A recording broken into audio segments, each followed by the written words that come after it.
ఎంఫిసీమా అనేది ఊపిరితిత్తులకు సంబంధించిన ఒక దీర్ఘకాలికమైన సమస్య. దీన్నే chronic obstructive pulmonary disease COPD అని కూడా అంటూ ఉంటాం. ఈ ప్రాబ్లం కానీ చూస్తే ఎక్కువ మంది మగవారిలో వస్తూ ఉంటుంది. అలా అని చెప్పి ఆడవారిలో రాదని కాదు, తక్కువ.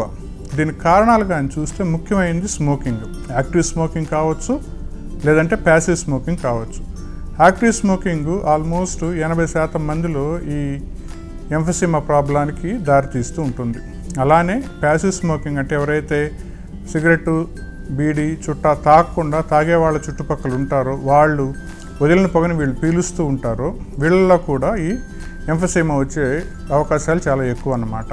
అలానే కానీ విలేజెస్లో చూస్తే ముఖ్యంగా ఫైర్వుడ్ కుకింగ్ అంటే గ్యాసు కాకుండా ఈ కట్టెలపై వాడేవాళ్ళు, లేడీస్ ముఖ్యంగా వీటికి చాలా సంవత్సరాలుగా ఎక్స్పోజ్ అవుతూ ఉండి ఆ పొగను లోపలికి పీల్చిన ద్వారా వీళ్ళల్లో కూడా ఈ సిఓపిడికి సంబంధించిన ప్రాబ్లమ్స్ రావచ్చు. అలానే ఆల్ఫా-1 యాంటీట్రిప్సిన్ డెఫిషియన్సీ అని ఏదైతే ఒక పుట్టుకతో వస్తుందో చాలా తక్కువ మందిలో ఈ ప్రాబ్లము పుట్టుకతో రావచ్చు అన్నమాట. అలా కాకుండా కెమికల్ ఫ్యాక్టరీస్లో పనిచేసే వాళ్ళు, దీర్ఘకాలికంగా పొల్యూషన్కి ఎక్స్పోజ్ అయ్యే వాళ్ళలో కూడా ఈ ఎంఫిసీమా వచ్చే అవకాశాలు చాలా ఎక్కువగా చూస్తూ ఉంటాం. ఎంఫిసీమా ఎవరికైతే స్టార్ట్ అవుతూ ఉందో జనరల్గా 50 సంవత్సరాల పైన పడినప్పుడు దీని లక్షణాలు బయటపడుతూ ఉంటాయి. తొందరగా కానీ ఈ ప్రాబ్లమ్ని ఐడెంటిఫై చేసి దానికి సరైన మెడిసిన్స్ కానీ ఇవ్వకపోతే కాంప్లికేషన్స్కి దారితీయచ్చు.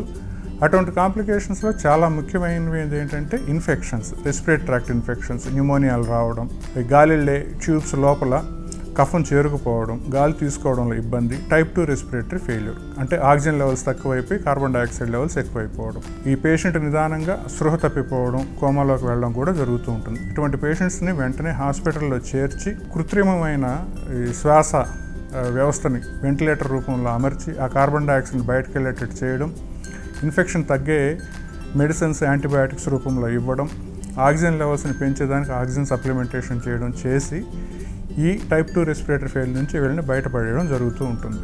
కానీ ఈ ప్రాబ్లమ్స్ రిపీటెడ్గా మళ్ళీ జరుగుతూ ఉండొచ్చు.